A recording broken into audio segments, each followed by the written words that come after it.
See if you can, Yep, that you? yep. Okay. Hi, Mary. Okay, Kevin is here. Shall we begin? It's 7:05. So welcome. Thank you all for coming to the Public Safety Committee meeting. We're going to begin. I think everybody has received the agenda for tonight. Kevin, Anthony is on his way. Yes. Can you hear You me, want Eric? me to wait for him a few minutes? I just know that No. your time is short. Everybody would probably like to get moving. So should we just start, or would you rather Yeah. we wait? No, we can start. Okay, so in one, staffing updates, COVID. All right, let me just start by a couple of things, couple of updates. First of all, of course, Happy New Year to all. I hope that everyone is safe and healthy. I'm looking forward to another great year at RIOC. It's been my pleasure to serve and bring along the public safety department in a positive direction. The update, just some of the updates. Our COVID numbers went through the roof in December. We had a total of 21 of our members out of 40 who were stricken with COVID. Some longer duration than others. We're just getting back to less than 10 officers who are still out with COVID. It was a rough patch, but I can tell you this, and I've said this a number of times: the dedication that the officers have to Roosevelt Island is second to none. My partners in NYPD, they had similar numbers where they had, platoons out, and what they did in NYPD was they were able to call in the cavalry, call in detectives to cover for their officers. At Roosevelt Island, what we were able to do, our officers who are 1,000% dedicated, they worked harder. Some of them were pulling in double and triple shifts, just to maintain a level of professionalism on the island. So I will always commend the officers for their job, for their dedication, going 110% for the residents on Roosevelt Island. That is, the COVID, we're starting to, come back around. Like I said, we have about 10 officers still out with COVID, and we are going in a positive direction. I think that the question was asked some time ago about our vaccination, and did that play any part? We have about 95% vaccination rate in public safety at this time. So we're doing very well with that. And, according to the governor's mandate, if they're not vaccinated, the person, they have to be tested once a week. And we do have 100% compliance with that. So we are getting healthier at PSD. If you don't mind, just talking about the year and wrapping it up with the crime statistics. Going to the crime for the year of 2021, we had 2 grand larcenies, 2 robberies, and the number that has been on my mind for some time, we had 11 assaults on Roosevelt Island, including 3 in the month of December. I had a workshop on domestic violence. Wasn't very well attended, but it is some place or somewhere that we have to get a handle on these assaults. For the majority of them are in domestic violence. We have had a couple of just random acts of assault on the island. Not something, one is too many, but the numbers are not alarming. The the domestic violence assaults are very troubling. Again, I'm going to try to come through with some type of workshop on domestic violence, and it runs a gamut on the island. It's, you know, family members, you know, males, females, males, uh, children, parents. It's in the numbers that we count are the felony numbers, but we've had, you know, a number of incidents with this domestic violence, and especially in the family setting. So it's something that I in 2022 that I really have to uh, get a grip on. And you know, I've said this. I've said this a number of times that that Roosevelt Island, one of the safest communities in New York City. However, you know, we have to, you know, keep our eye on the quality of life. Also, the quality of life issues that have been just out there that the public safety will not let, you know, get out of control. Uh, one of the issues that we're tackling, and we won't let up on, is the homeless issue. Uh, we don't have many homeless.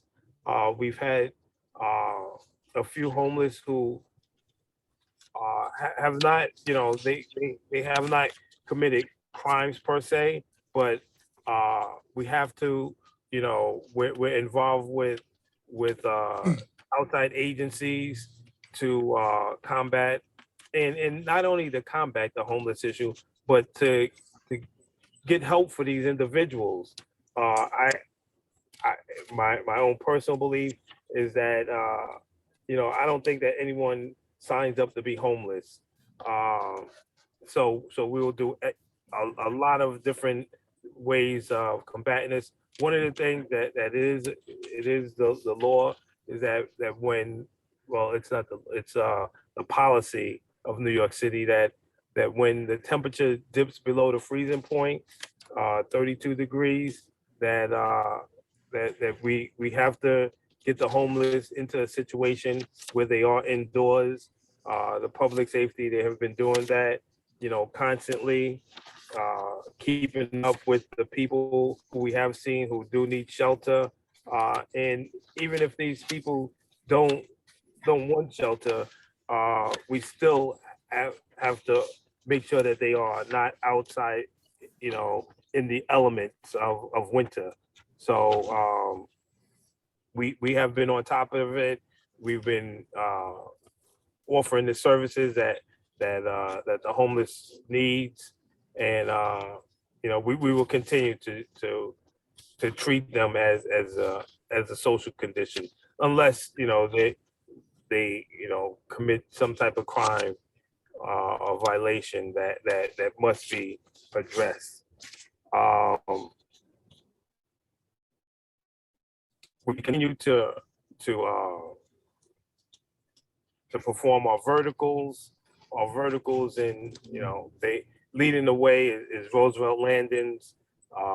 We've been, you know, up to date on just keeping these verticals up to date. We've had some nuisance floors and apartments that in the Roosevelt Landings buildings that we just have to keep on addressing. Most of it is smoking in the buildings, and as far as the buildings are concerned, that there is no smoking in the hallways, lobbies allowed in these buildings. So public safety, PSD, we continue to answer calls of people smoking in the buildings, and we have to address them. That's where the bulk of our verticals and the time goes. In the other buildings, in Eastwood, Island House, Westview, we have very small issues. But one of the issues, another issue that has been cropping up on us is the parking. The parking on Roosevelt Island.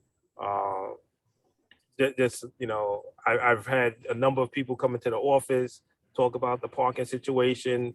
Um, we've written so many summonses.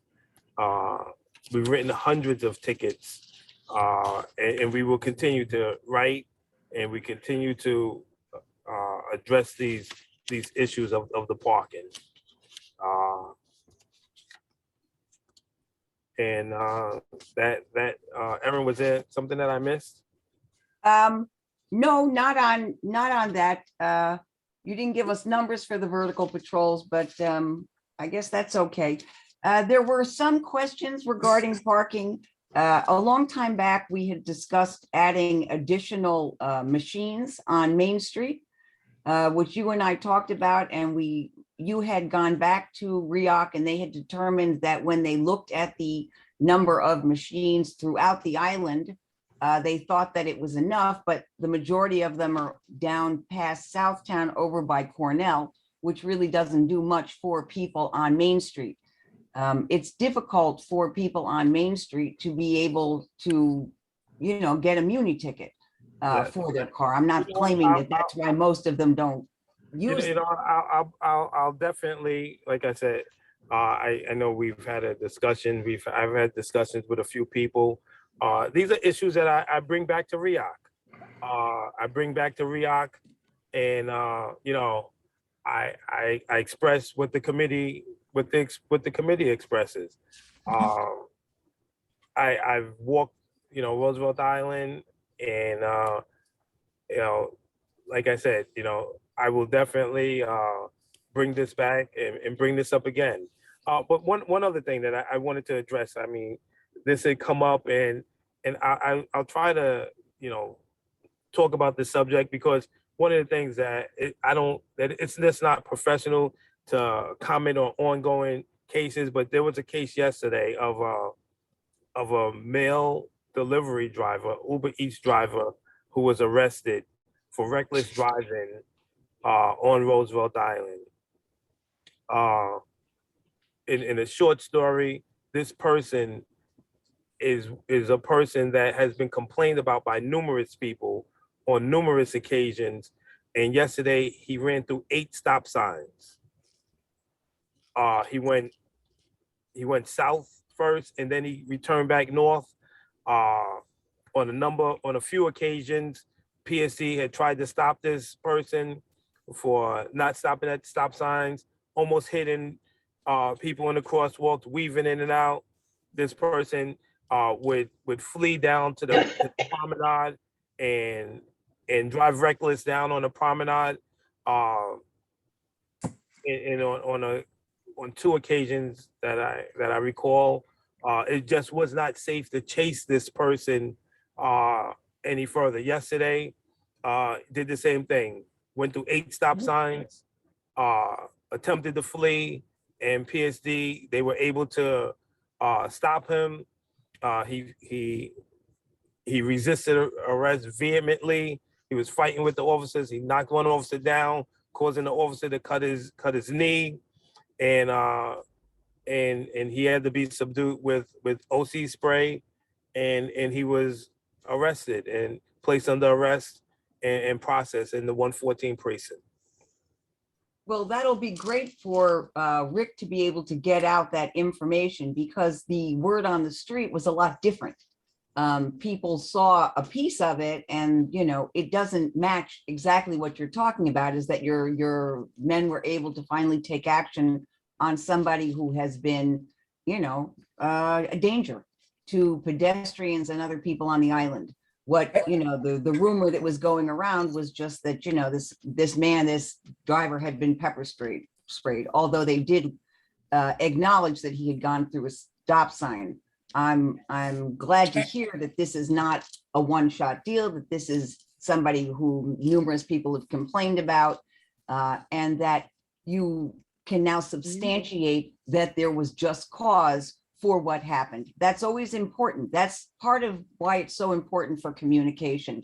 Definitely. And one other thing too, it wasn't, most of the time that when we have the delivery drivers who are driving and committing violations, One of the things that we're able to do is go to their store. This person was an independent contractor for Uber Eats, and he did not work per se for a store. But we are following up with the company that he worked for, and we will address it there. I have Adib and then Anthony. You're muted, Adib. Can everybody hear me now? Yes. Okay, well, Happy New Year, everyone. I've been thinking about this because I'm hoping that my numbers are correct, but the population of Roosevelt Island in 2010 was 9,500 people. The population on Roosevelt Island in 2020 is 16,000, close to 17,000. And so the point is that more people live on Roosevelt Island and there's only one main street. And I think, you know, giving summons and having all of these issues with reoccurring issues with parking and traffic and all of that stuff, is there a bigger plan that RIOC is working on to figure out other places on Roosevelt Island that they can dedicate as a parking spot, whether it's temporary? I personally have a parking spot that I've had for more than 10 years at the garage. And it takes me, like last night, it took me 20 minutes to find a parking spot. And so the question is there a bigger solution that RIOC is working on? Well, as far as bigger solutions, that's a question for RIOC. Right. I don't think that's I don't think that that's something that Kevin could answer, but that is a concern we have also that we will pose to RIOC, because there really does seem to be, there needs to be a plan. It's just too crowded. And there is space to open another part of a garage. There's places to build it. Actually, Frank has done some studies on that, and that is something that this committee is looking to write to RIOC about, the influx of so many people that it's just too crowded. It's just, there's too much traffic and it's too crowded. Could I add to this? It's connected to this. Okay, then Anthony. So there was a fire, was it last night or the night before? And there's a resident in my building that had taken a lot of pictures of traffic that's been not moving all the way from the bridge to where the fire was. And that made it very difficult for ambulances and additional fire trucks to come through. And so it's Marianne, I think she sent an email to the chief. There was no public safety immediately that is moving the regular cars out of the way to allow for the trucks to pass. So I was wondering, it's a question for the chief, and see if you guys have anything to do to say about. I was at that, by the way, so, but I'll get in the queue after every. Okay, yeah, Frank, I just went, Anthony, if your point, Anthony, was it on that sort of off of the point? I would have rather saved that a D, but do you want to answer that now, Kevin? Sure, no problem. And then Anthony. Roosevelt Island is a one-way street, one way in, one way out. The person said, we had 6 public safety officers working. All 6 public safety officers were in and around and near the fire department. One of the things that when they say that the traffic was not allowed to, the fire department blocked the streets.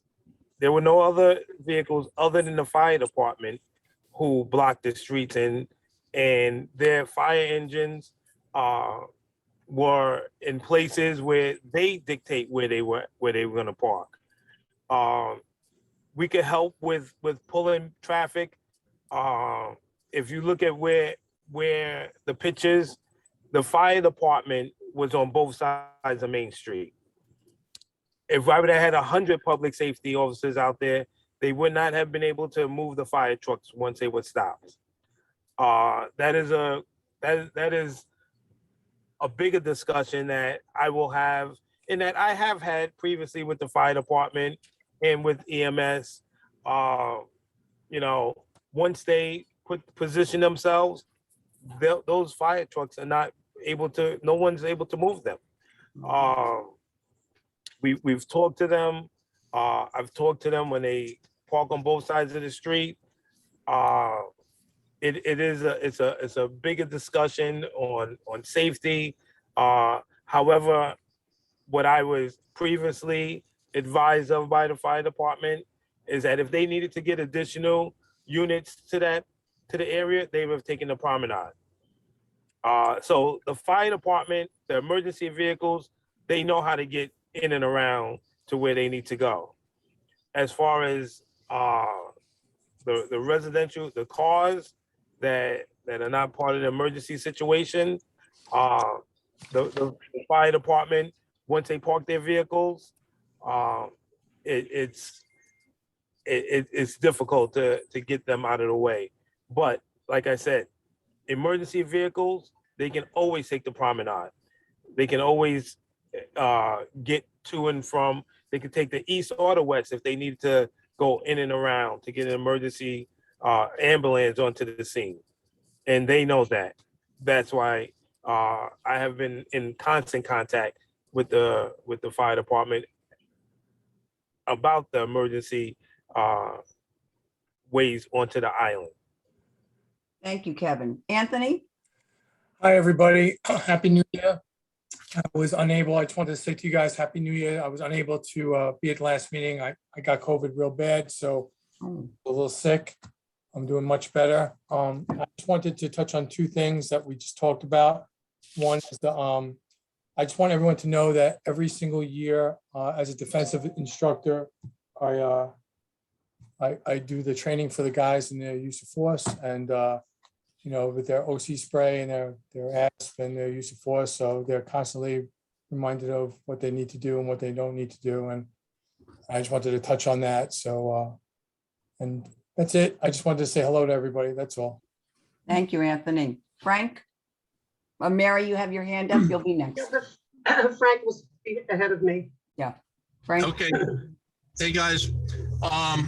So I was there at the fire, and part of the reason why I was there is I've been doing actually work for the Red Cross in Greater New York. So when I'm on shift, I go to pretty much all the fires that are in homes or residences throughout the city. And I was also up at the big fire in the Bronx for most of the past week, working with victims and stuff like that. The fire, I did take pictures of this placement of fire vehicles. What I had noticed was that it was particularly large. So there's about 25 vehicles there in the, I would say in the Main Street area. Not all of them were on the road. They normally we get like a response of maybe about 5 or 6, 5 trucks. This was a particularly big response, and I was on the fire wire too, and it confirmed that there was 24 plus vehicles on site. In terms of them blocking the road, well, first of all, I agree with everything that the chief has just said about that. That's been my experience at fires too. Once they get, park the trucks and, engage in, fire suppression, there's not much, you're not going to be moving them because they've already planned on, from that point, onward, how they're working the fire. In the roadway there across from 560, I noticed that, at the end when they were cleaning up, they had all the hoses laid out, which is part of their normal operation. But the traffic was backed up to, at least on the south side, I want to say about the 540 crosswalk, maybe about 20 feet north of that. And then on the north side, it was from the helix onward. I did not see that there was the kind of congestion that would have prohibited an ambulance from getting there because they had made some space in between the trucks to get there. So I was not worried about that. And, you know, it's an unfortunate thing on the traffic situation itself, you know, but there was the easiest way to attack that fire was to put the truck right outside of the 560 breezeway and walk it all the way down there. And that seemed to be, you know, they were done very quickly, you know, with that operation. So I know it's easy to armchair quarterback, you know, on that, but yeah, and I recognize it's a convenience. But, you know, for the safety of the residents of Eastwood, that fire was put out very quickly. Thank you. Thank you, Frank. I have a question in the chat, Chief, which is from Emily Nicole. How did the barrier gate surrounding the fire hydrant in front of the deli affect the fire department the night of the fire? Played absolutely no role. You know, do you remember Zoom? So it didn't get in the way. I mean, people are wondering, I've had other questions on the placement. Those barriers in front of the hydrant. Yeah. I have had numerous conversation with the fire department, the fire chief, and the fire marshal, that if they need to move those barriers, they're easily removable. They have no issue with the barricades, and I wrote this to a resident who had emailed me about this issue. The fire marshal, as a matter of fact, he had noticed that on numerous occasions that cars are parked on that hydrant when he does his rounds on the island, and it was something that PSD was constantly just getting the people off of that hydrant. They would park there, leave their car, and the fire department agreed with us that the barriers there, if they need that hydrant, they can drive right into the barriers, remove them in less than 2 seconds, and get on with their business. Okay, thank you. When we were still on parking, the other question was unloading zones. There is one at Island House. There's some issues around River Cross, and there were always discussion about Westview having an unloading zone around where the old RIOC office used to be, in that little area. Jack McManus was always promising me it was going to happen.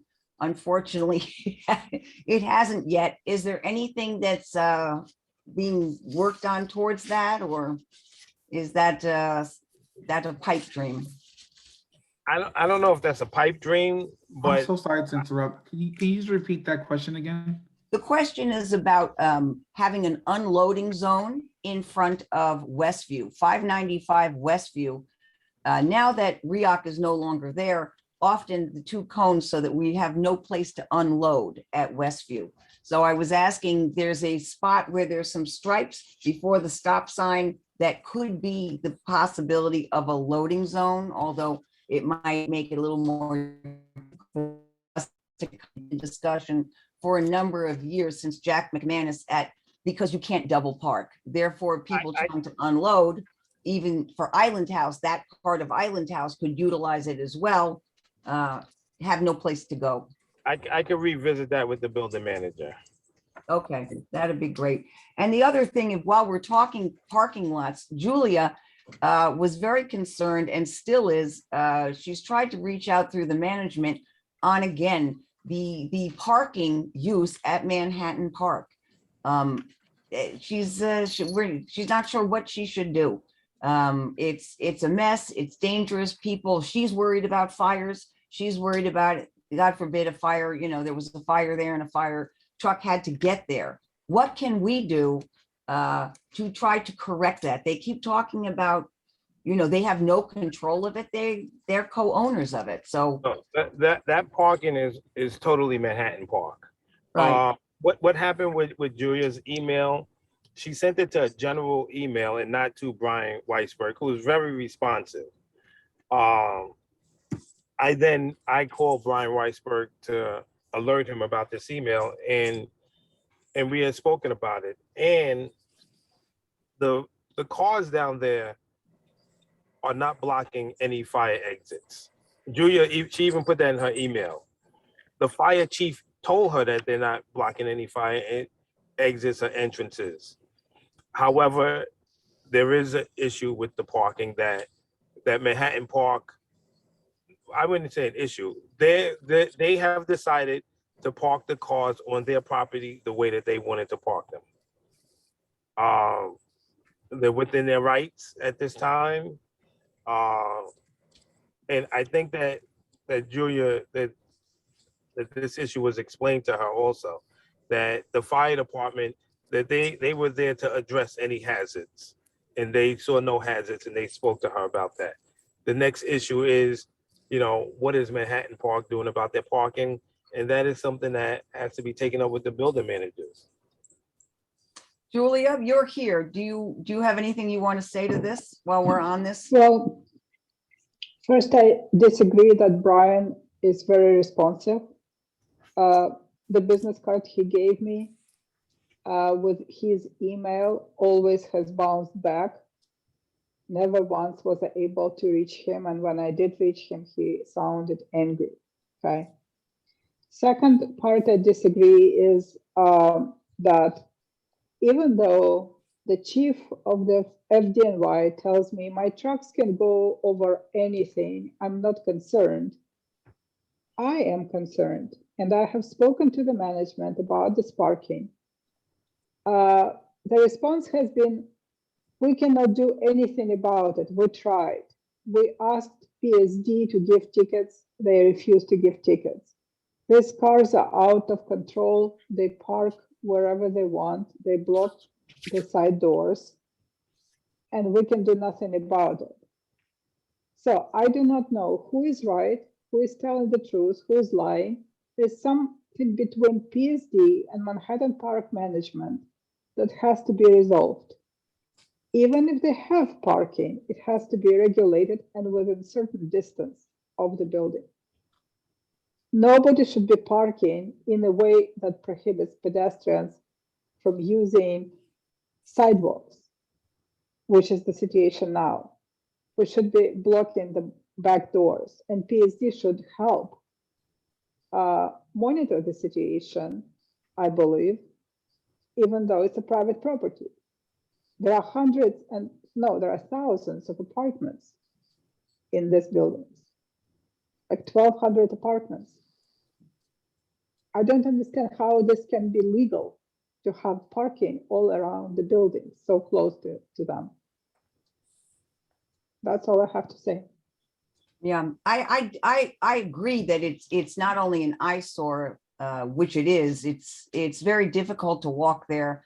I'm not sure Well, half of this issue began with the remediation at Motorgate. Right.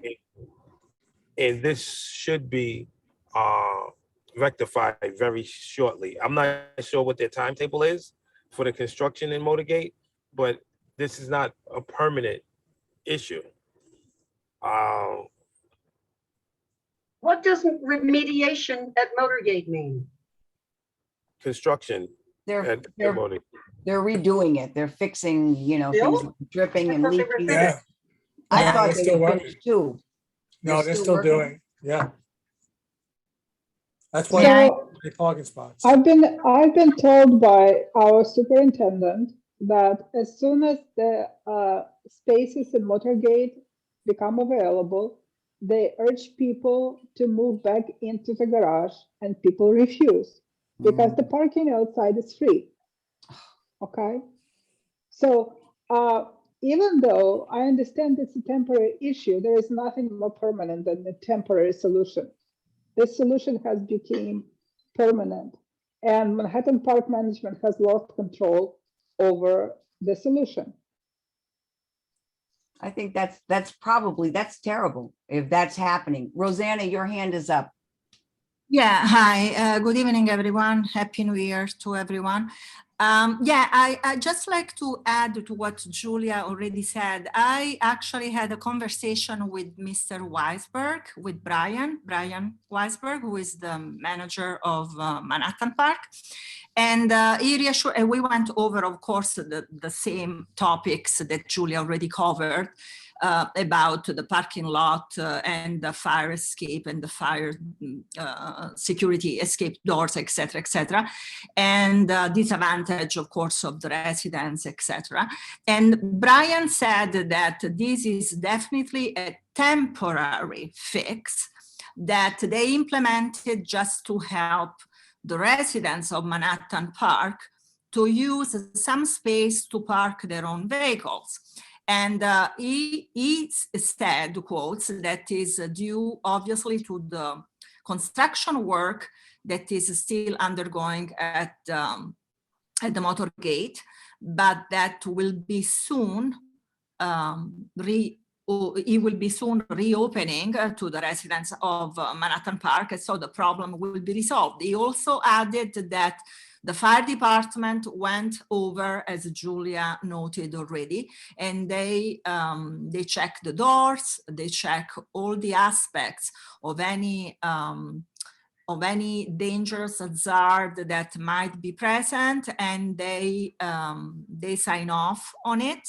But again, Brian said that it is not a permanent solution.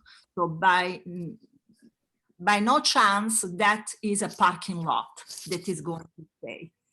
And regarding public safety, unfortunately, public safety, I mean, I'm speaking on behalf of public safety right now, but I'm sure that both the chief and deputy director already noted that they cannot issue tickets because the vehicles are on private property. So they have no jurisdiction on that property. They cannot go and issue tickets over there.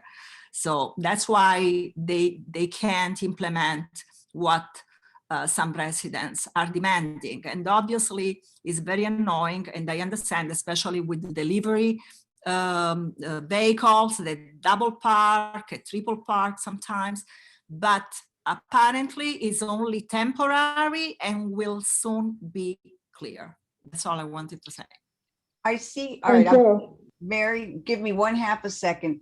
How many parking spots are out of use now at Motorgate due to construction? Does anybody have that number? I do actually. It's because I counted recently. I'm guessing it's on the order of about 200 spots. So it's That are half, out. right? So it's half of the normally on these what's it, the south side, it's approximately 200 spots per level. Since it's half that, it's about 100 spots, and they haven't taken out both sides of the what is it, the A aisle, or the B aisle on everything. So I'd say 200, maybe 300. I don't think it's 400, and it's not 100. So I'd say about 200 to 300. Does that sound right, RIOC? I mean, public safety? I'm not sure exactly what the number is. Okay, Mary, and then I'm going to read a question. Go ahead, Mary. That's also Okay, in the good chat. evening, everyone. The first thing I want to say is I have noticed something that I think is very dangerous. On the road leading from the subway up to the circle, the turnaround, there is a stop sign there. It is totally covered by the scaffolding of that first Manhattan Park building. No driver can possibly see that stop sign. I consider that very dangerous. Kevin, do you know what I'm talking about? I think I know what area you're talking about. I would have to check that. Well, you know where the scaffolding is. I know where the scaffolding is. Manhattan Park or Southtown? Which Southtown. Manhattan Park? You mean Southtown. Southtown? Southtown. Okay, you said Manhattan Park. That's why I'm Oh, I asking. did? Oh, I beg your pardon. Okay. I will that's check all. that in the Southtown. morning. And it's just covered by the scaffolding. No one would ever see that stop sign. Okay, that's I think important. that that's dangerous. Mhm. The next thing is Kevin. I am very sorry to be argumentative, but every one of these meetings, you talk about how many tickets you issue. And I walk up and down Main Street all the time, and I don't see tickets. I did once. And I saw a ticket that had been rained on and pooped on from pigeons. It had been on that windshield for so long that I wondered, why isn't this car towed? Do you ever tow cars when they don't respond to tickets and just defy you and keep parking there? We have tow cars, Mary. But like I had mentioned a number of times, we give out hundreds of tickets. I'm sorry, I I don't see them. I I walk up think- and down Main Street and I only saw that one weather-beaten ticket. I see cars I parked think all one the time. time, with no Mary, need- I think one time, Mary, I brought you into my office so that I can show you what you're not seeing, and show you how many tickets that we are giving out. And we will continue to give out the tickets that are the appropriate amount. We will continue to enforce.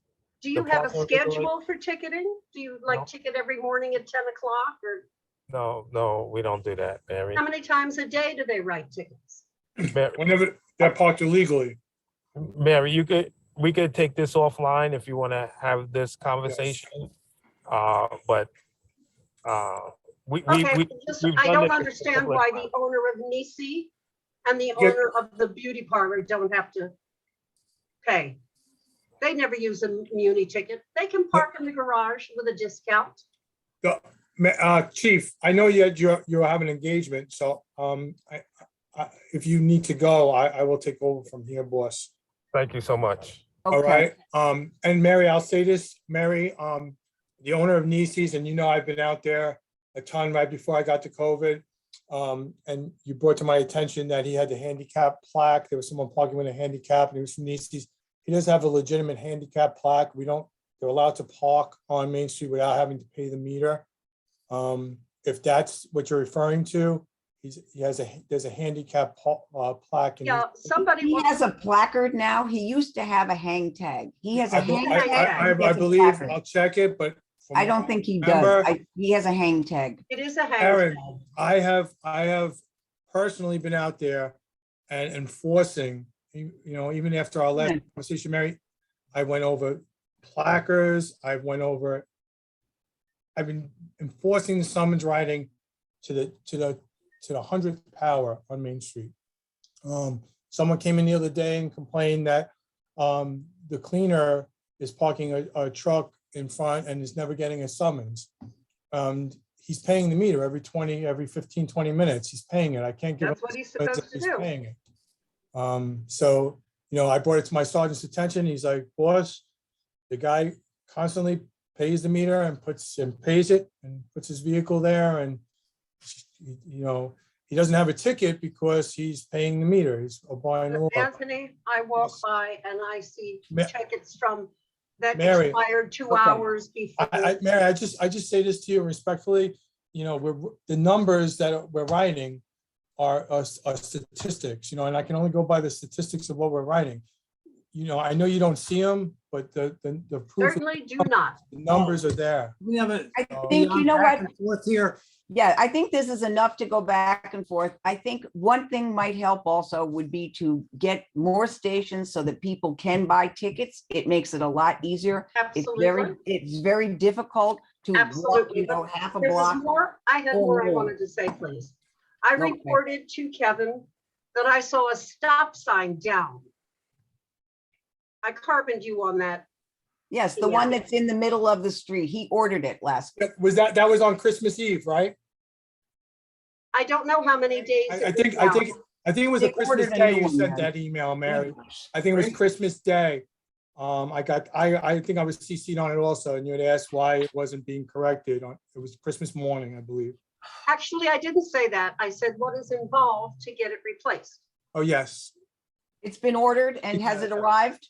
Is it in yet? No, I believe it's been replaced. Yeah, I thought it was replaced. Yes. Is it You believe replaced? It's been replaced. Okay, Yes. now, Why was I the one to bring this to public safety's attention? Mary, You have officers out on the street. yeah. They never noticed the stop sign down. I don't, I'll be honest with you, I don't know. If the officers did see it, they would report it and we put an e-ticket in. Myself and the chief are constantly putting tickets in for anything that we see damaged. Those things get hit a lot. I know the chief was talking to Erin earlier that we put in extra ones because they do get taken out. One of the disadvantages of having them in the middle is that they get hit, there's no, really can't, they get damaged. So we have to replace them. Yeah, but And I saw it. if it was done think- somewhere, if it was done somewhere like on Christmas morning, it probably wouldn't be repaired until I after think it Christmas. was I don't know what it was, Julia? but I know I saw it for 2 days. Yeah, Okay. I believe- I'm almost It's positive been, it Mary, was Christmas. it's been ordered and I believe it's already there. Been fixed, yes. It's been fixed. Julia, your hand was up a second ago. Did you take your hand down? Did you want to speak again? I I wanted to typed it in the chat. What? Oh, you put it in the chat. Frank, your hand Yeah. is up? Yep, and there was actually a sorry. topic I wanted to talk about, what Julia was asking about on private property. So the Manhattan All right, Park read the area- question. The question on private. Julia says, I have a question about private property in MP. If someone is assaulted on private property of Manhattan Park, will PSD come to help or not allowed? Also, what is the time limit on temporary solution? Will the parking lots be gone by March? Okay, so So is Frank gonna answer that or am I gonna answer? Yes, well, you're I gonna was gonna answer. I was going to answer the parking part. I think I know the answer to the assault part, but I'll let you take that question, okay? On the parking part, because I think people get confused about Manhattan Park. So we have River Road. River Road is on private property. And right now it's not a public street, whereas Main Street is. So in order to ticket on River Road, you have to basically have the owner's consent to ticket, which I believe is the case. So RIOC, your public safety can ticket on that. They can also ticket in other places, like say Motorgate Garage, because they have the consent of the owner and stuff like that. The owners do have the right to park their cars wherever they want. And that's, it should not just Manhattan Park. We've had some stuff in Westview and Island, in all the buildings where they park, working vehicles on that. And the last thing I'd like to say, because it was related to some fire safety stuff, is that there are fire safety lanes which are not being blocked by the parking in Manhattan Park. If you go down by the West Promenade, you'll see what looks like waffle concrete, okay? And that's actually where the fire lanes are, that intersect with the promenade.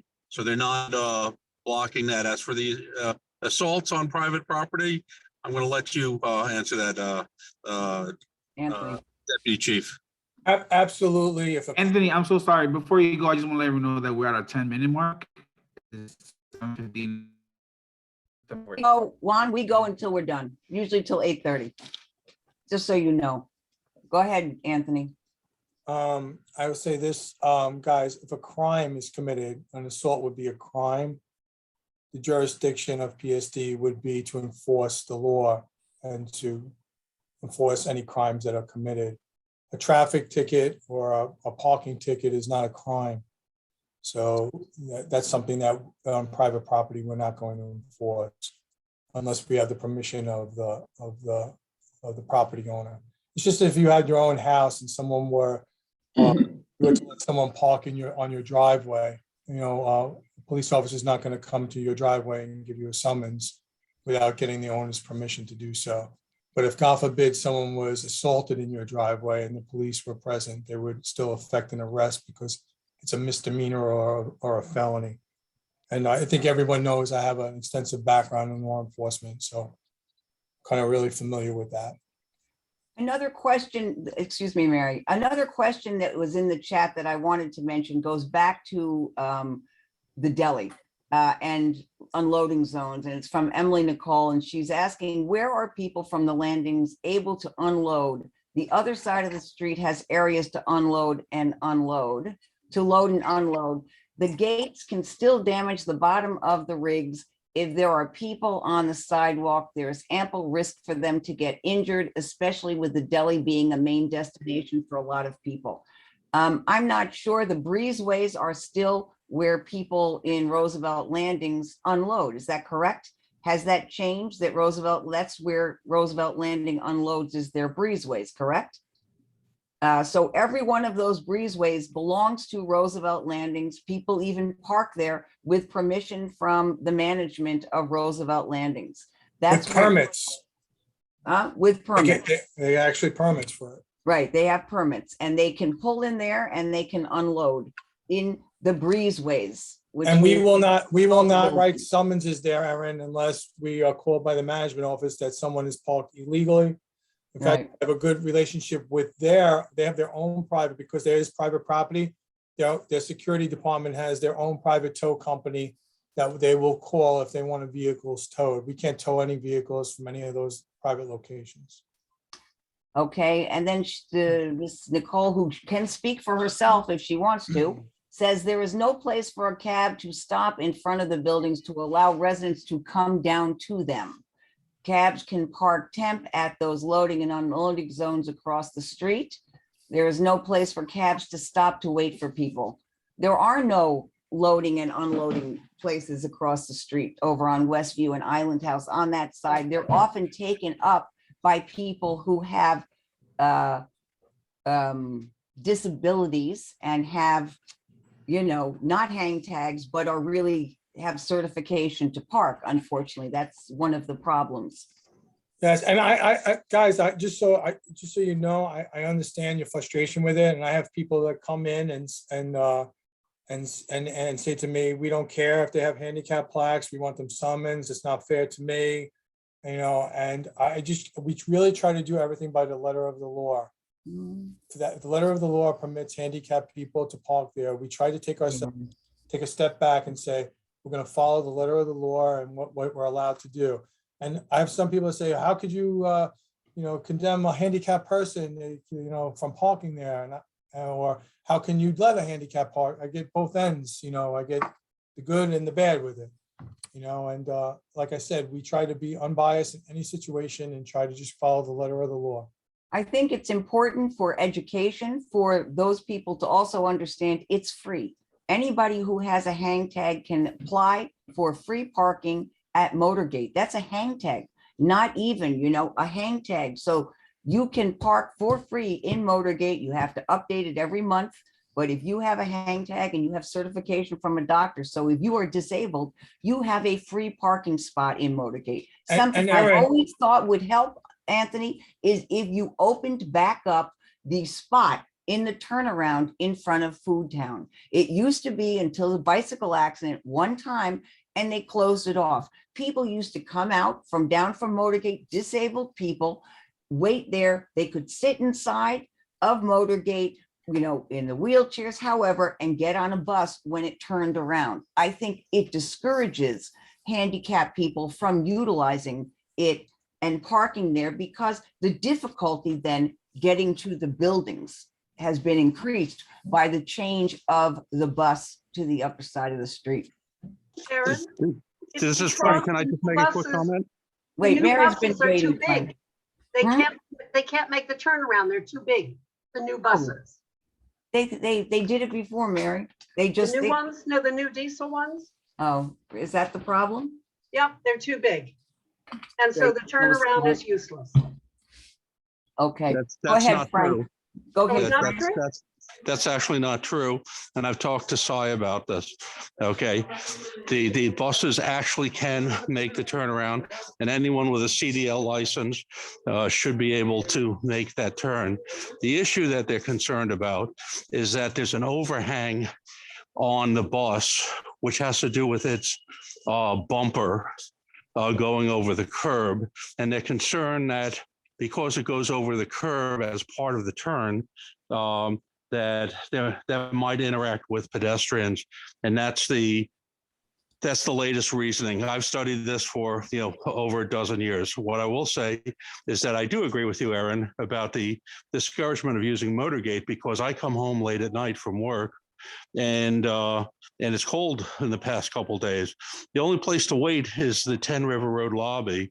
That's really inconvenient if you are if you're in a wheelchair, or you have, some other type of mobility issue. It's really impractical. And so just, the idea of parking in the garage is not, I think they should use the turnaround. And if there's, some line striping that they need to put on there to make it clear, with the yellow paint that don't walk here or something like that, then I believe that's the right solution. Yeah, I agree. Mary? Yeah, I wanted to know from Anthony, what is the status of the speed humps? That's still in process with RIOC, and I really can't give you a solid answer until it's done. They're still through the phase of planning, and it's something that's going to be done, but it's being done with all the different departments and through the engineering department, which is really something I don't know too much about, but they're still in the planning process. Can you please explain to me, because I really don't know, the difference between a speed bump and a speed hump? Okay, so I will give you my best, because I researched it myself, because I had no idea of the difference. And this is, like I said, Mary, I'm part of public safety. I'm not part of engineering. So I'm going to give you my my amateur view on what I'll accept it. Okay, so don't hold me to it, but I'm going to give you my opinion on it. Okay, so I researched it because I was like, what's the difference between a speed hump and a speed bump? I see them throughout the city. Is that a hump? Is that a bump? And they're even calling them a different name now. It slipped my mind. There's a new phrase that has come out. Supposedly, the speed hump is more of a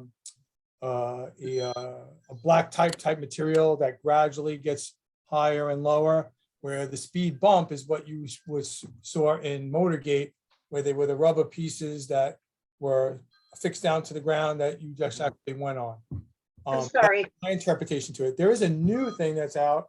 I don't know if it's something that we're going to look into, but there are pieces where the tires of the buses don't actually go over them. They're just sections, and they call them a different name so that it slows cars down, but the tires of the buses are able to go, so there's no of the buses. So okay, and that means that fire engines and ambulances. Yeah, same type of thing. But it's a new thing. I just read about it the other day. But like I said, Mary, these are questions that really, as an officer, I just not as an engineer, it's just me doing the research myself so that I would be familiar with what's going on. But like this is in the planning phase still, and I'm sure when the smarter minds decide what the best thing is and what's the safest thing, then it will be into. The reason I was asking was back in November when Kevin said there were going to be lots of them. Shoot, my heavens, I'm the most popular person on earth tonight. I'm sorry about all those. And anyway, it is 8:01 and I do have to go. Okay. Thank you, Anthony, for being respectful to my questions. No problem. All right, Mary. Have a great night. Thank you. Good night. We have one more. Julie again is saying she's confused about the tickets at MP. The management said they have asked PSD to give tickets to violators and PSD refused. I was in a Zoom PSD is meeting. saying that they need permission of the owner of the private property. Who is the owner? Erin, Mary, go ahead. I will get on the phone tomorrow morning with management, because I don't know who he's asked that to, but myself and the chief have not gotten any requests to write any summonses. When we are requested on the private property and any of the management departments to write summonses, we immediately respond and we write summonses. And one of our biggest ones is, with Doreen, they'll call us and they say, "Does someone's parked illegal there?" And we're immediately going into the breezeway and we're writing summonses. So, like I said, we write a lot of summonses. In fact, we get huge complaints that we're writing too many summonses from a majority of the community, because they're upset about getting the tickets. And so we get both ends of it. But my offices, like I said, we try to follow the letter of the law. We parked illegally, we're writing summonses. We're writing summonses at the management's request, always. So I will speak to him, and I will clarify that, and if he can call you when I'm there or when I speak to him. Okay, thank you. On these other things, the leaking can I fire just- hydrant that was on, what do you need? Is that you, Frank? Who's speaking? Yeah, I just wanted to say, just add on to Anthony's point on the bump versus the hump. The bump is typically up to 4 inches high, and think of it like a triangle, and the base of it is typically 8 to 12 inches wide, whereas a hump is about 6 to 8 inches high, and the base of the triangle is about 6. Oh, we lost Frank. Oh, well, that was, he'll be back. And Frank might know a lot more about it than I I'm do. sure he does the research. That was my reading of it and trying to. I think we've done enough on the hump and the bump for now. Yes. Go ahead. We got to move on. Everyone wants to, sometimes people just keep on. Go ahead, and Deeb, your hand is up. And then we're getting back to the agenda. Is your hand still up? Yeah. Yes. So Marianne has joined us. She's the one that sent an email to the chief, and I was wondering if we can allow her to ask her question directly. Sure. Go ahead, Marianne. You're muted. Hello. Welcome. We can't hear you. And she's muted. She's not muted. I can't hear you.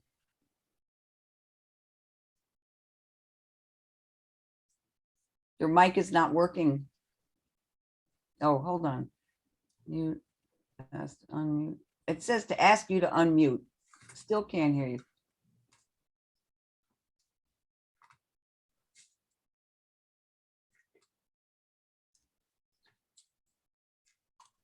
Perhaps if you can't figure it out, we still can't hear you. You could put your question in the chat, maybe.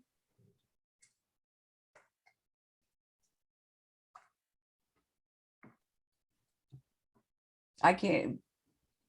It looks like she's unmuted, but I don't hear anything.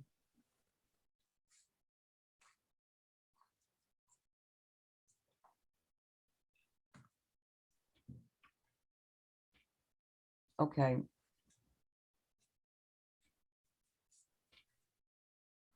Well, let's while we try to fix this here now. Oh, my co-chair is coming. While we try to fix that, we'll go back to Marianne as soon as she's able to be heard. I just wanted to report the leaking fire hydrant has been fixed, which was on the agenda. And that was done. The title project, maybe Juan knows this, whether there was any point to it, what the consequences. I don't really think that that's a public safety question. I don't have any knowledge at the moment. Unfortunately, like Anthony, I was also off with COVID for 3 weeks. Oh boy. So I'm just coming back now, but if there is something that you want me to follow up with the team, I'll be gladly to do it. If you just send me an email with it, I can do that for the committee. Okay, Marianne, you're back. Do you think you're going to be able to speak? It's still, I don't read lips. Maybe if you go into the chat and put your question, I can say it for you and they can respond. If you put it type it in the chat. Okay, potholes, dangerous conditions. Okay, Anthony, what do we know? And is there, I know you guys have been great putting the tickets in, and we'll remember even from the little Instagram when Juan and the communications team were driving their bikes down by the ferry, and Al Roker, we all remember in those nice warm days. I think that was back in April 2020. What are we doing about the streets, the potholes, the dangerous conditions? And is there a plan? Somebody was asking to know whether or not there is a plan, a timeline. And that's why I was hoping the COO would come, because perhaps she would know. But any idea when it will be done, when the conditions of the roads and the streets will be fixed, especially the more dangerous ones, as in by the ferry? Aaron, I will say this to you guys. I don't have that answer for you. I believe that the last time we had the meeting, I believe maybe somebody, maybe it was Prince or somebody was on and said there was a long-term plan, but I don't have any of that information for you guys. Juan, maybe you can make a memo and we can get in touch with Prince and see what that long-term plan is going to be. Yes, for sure. I don't want to give anyone the wrong answer. It's really not.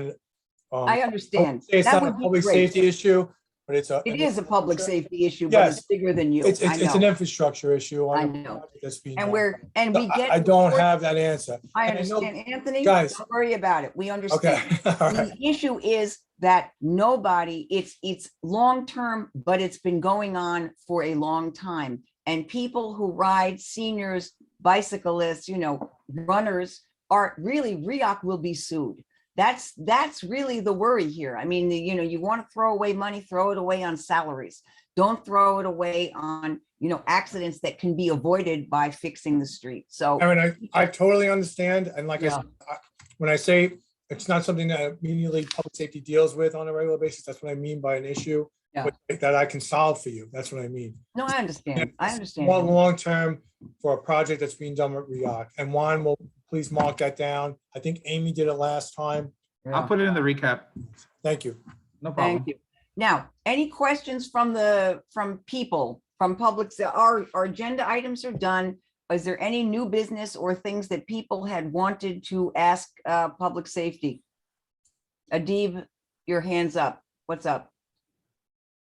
There was a few conversations going on in the emails in Island House with people complaining about loud music that has been, since the pandemic exaggerated, and it's starting early and it's going late.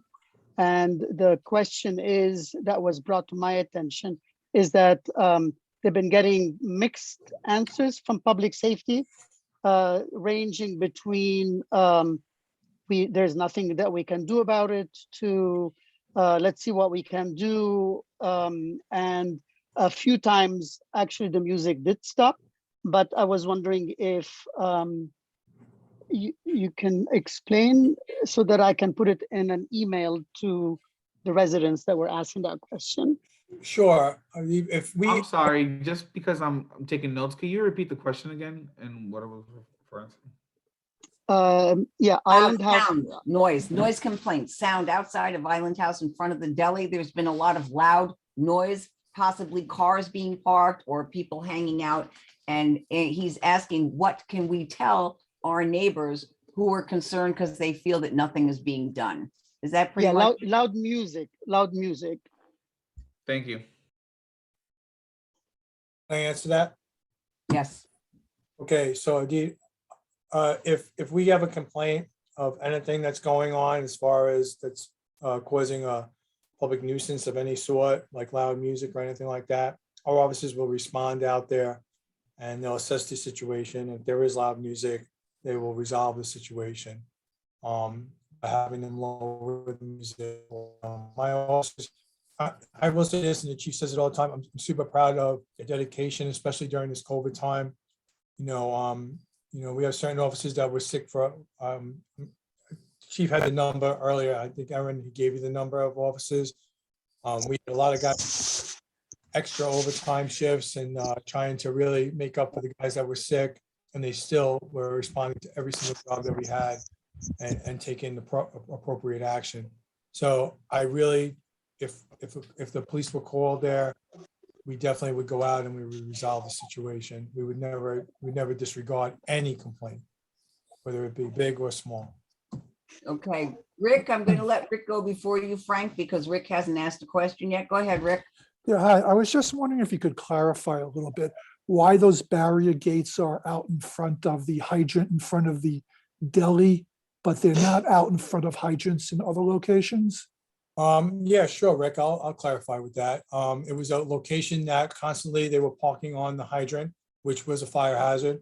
And I'm glad that you asked me that question because I actually spoke with the fire marshal. So I know there's a lot of speculations of what the fire marshal has been saying about those barricades. but I actually spoke to John, who's the fire marshal. He came to see me. They were constantly parking on the hydrant, creating a fire hazard, and we were constantly summoning there. And the appropriate action was, they weren't carrying that, they were getting the summonses there, and it was creating more of a hazard. And when the fire marshal came out and saw the barricades, we met and I explained to him that it was a constant, parking on the areas, and we were issuing summonses, and there was nothing that could deter them from parking and creating that fire hazard. So we decided to go with a method of creating a barricade system, which is done, in areas, other areas. And it's something that the fire department can move with ease if they need to get in there and get accessible to the hydrant. He totally agreed with me. He thought it was a great idea. And I know a lot of people saying that, the fire marshals are against it, but that's really not the case. Okay, thank you. You're welcome. Anything else, Rick? Any other questions? No, Okay. Frank, go ahead.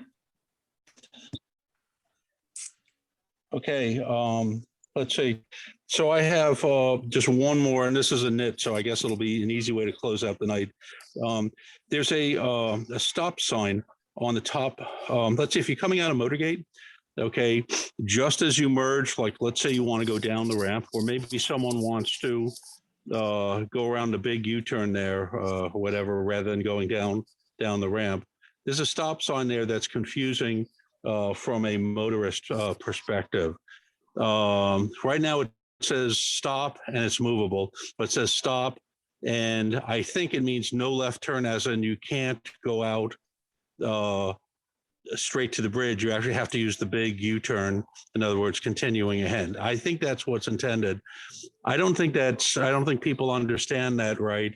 And I've seen, I don't want to say some near misses, but some traffic hazards that have resulted from people not applying, they're not doing what the sign is intends for them to do.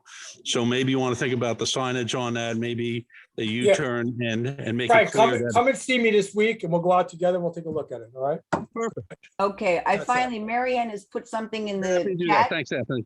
No problem. Thank you, Frank. So I'm going to read it. My question, this is from Mary Ann. My question is thus: why there is no immediate emergency preparedness measures in place with traffic control officers, dispatches upstream at the entry point of Main Street, only allowing access to fire trucks and ambulances? And secondly, why no officers were in place to guide fire trucks to the road along the East River facing Astoria, allowing them to access 560 from the waterfront and park just in front of the building should they need to rescue anyone from the windows. Roosevelt Island buildings, especially the landings, are complicated in terms of easy accessibility from outside with many entry points. We did discuss this, Mary Ann, in the beginning. Adib unfortunately brought it up in the beginning of the meeting, Anthony, but this is, Mary Ann was concerned about this. So we'll go back. This So is back to the 560 fire and the trucks. I'll reiterate what the chief said earlier. Once FD is on scene, they're in total control of the entire emergency situation, and that is also the traffic situation. That day, we had 6 officers that were working, and that were all around the fire location, and that were all at the direction of NYFD. They will situate, and they do this all the time throughout the city. They park their trucks. They're explained to them where the emergency routes are, which they already know prior to even coming onto the island, that they know they're going to go down the promenades if they have to, or they're going to move their trucks. And they are totally 100% in control of the emergency situation. Just as if we were to have any kind of serious police incident on the island or emergency situation on the island. I know a lot of people that have been coming to the emergency preparedness seminars that we got. NYPD would totally take control of the entire situation, and we'd be directed by them. Well, it's the same thing in a fire situation. FD is in total control of the emergency situation, and they will open and close traffic to their needs and their support. And sometimes what happens a lot of times, and the chief said he's in constant contact with FD, is sometimes what winds up happening is the emergency situation, the people that are not part of the emergency situation get frustrated that they can't get up and down the roads. And they're like, why can't we get somebody to open the roads and get me through? But at that time, FD usually seizes and makes everything a hot zone, and they don't allow any traffic in any direction so that they can dictate what emergency vehicles they need where and when. So pretty much they take over and they don't Absolutely. allow us to have any No. control. In fact, And they know the they'll give, promenade. Why they'll can't want, they use it? they'll give us direction, Anthony, Erin, if they need any assistance from us, which usually is not. They're very, self-contaminated to what their mission is. And it's the same thing with the NYPD. One other thing, Marianne, we still can't hear you. You could be the last question if you type it. Okay, all right, guys. Is there anything else anybody wants to say? Thank you, Anthony, as always, for your time. You're welcome. Frank, I should know, Frank has his hand up. One last word. Go ahead, Frank. No, it's a stale hand. Sorry, my mistake. Oh, Nothing. good. Great job, everyone. All right, Thank thanks, you. Frank. All right. Well, thank you all for coming. Thank you, Anthony, for all the information. Marianne, I'm sorry, we'll have to figure that out. Please come back. We do get answers here, thanks to our great public safety department and the hardworking team here at the Public Safety, RIRA Public Safety Committee. Thank you so much. Everybody have a good night. Thank you. See Good you night. next month. Have a good Thank New you Year. all for attending. Thank you, No Anthony. problem. Thank you, guys. Bye. Bye. See y'all. And now what I should do, I should keep the chat, right?